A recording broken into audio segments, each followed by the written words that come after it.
Hi there, my name is Luke Peart. I'm a senior at London High School, and I'm also a member of London FFA. So one of my projects through 4-H and FFA is beekeeping. So what you can see here is one of my hives.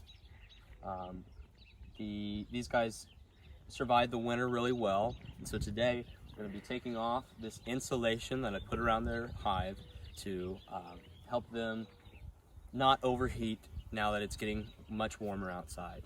So some of the things that you'll need as a beekeeper are right here. It's really important to have a good pair of gloves. These are what I use to inspect the hive. They go all the way up your hand and protect it so that bees can't sting you. Then you also have a beekeeping hood, and this is what you see people wear a lot when they are working with bees. And yeah, so a few other things about bees is that you have a misconception about what bees do. So a lot of people know that bees produce honey and they produce wax, but they don't really know about what goes on inside a hive. So in a beehive, you have the worker bees, which are all females. You have the boy bees, which are called drones, and they don't do anything. They just sit around all day, and they only mate with the queen. And the queen is the girl, the girl in charge. So all she does all day is just lay eggs. So those are the three different types of bees in a hive, and as you can see here, you have worker bees that are coming back from gathering pollen or gathering nectar, and they're returning to the hive. You also have a few bees that are staying out front, and they're going to be guarding the hive and or helping with to control the air. You can see them flapping their wings. And if you zoom in real close on the entrance there, you can see the bees that are entering, they have yellow pollen on their legs. And so these legs are really hairy, and that helps them as they go from flower to flower gathering nectar. That helps them also pick up pollen, which they use for different things. So you can see that yellow stuff on the bees going into the hive, that is pollen. So it's really neat to look at.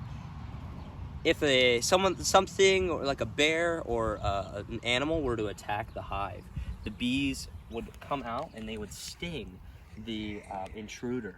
If it were other animal or another type of insect that were attacking the hive, like bees that were trying to rob this hive, then the bees would all send out a signal to one another through pheromones, and they would then attack.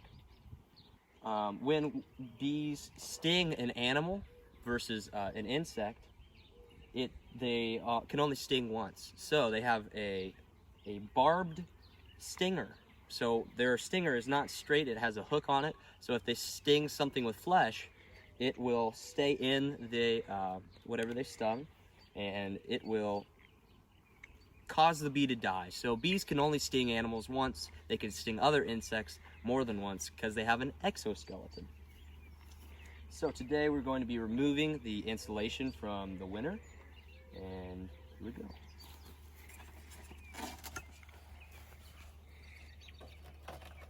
Another really cool thing about bees is that the way they produce honey is by going flower to flower to collect nectar, which is really sugary and sweet, but it's almost like water, like sugar water. And sugar water is sometimes what beekeepers will give to a hive during the summer, like food. They'll give them a snack made out of sugar water. And so when bees are creating honey, they are taking that nectar and they are giving it from bee to bee, and that when they pass it off to one another, well, they do that enough times by throwing it up into each other's mouths. They do that enough times, and that will turn into honey.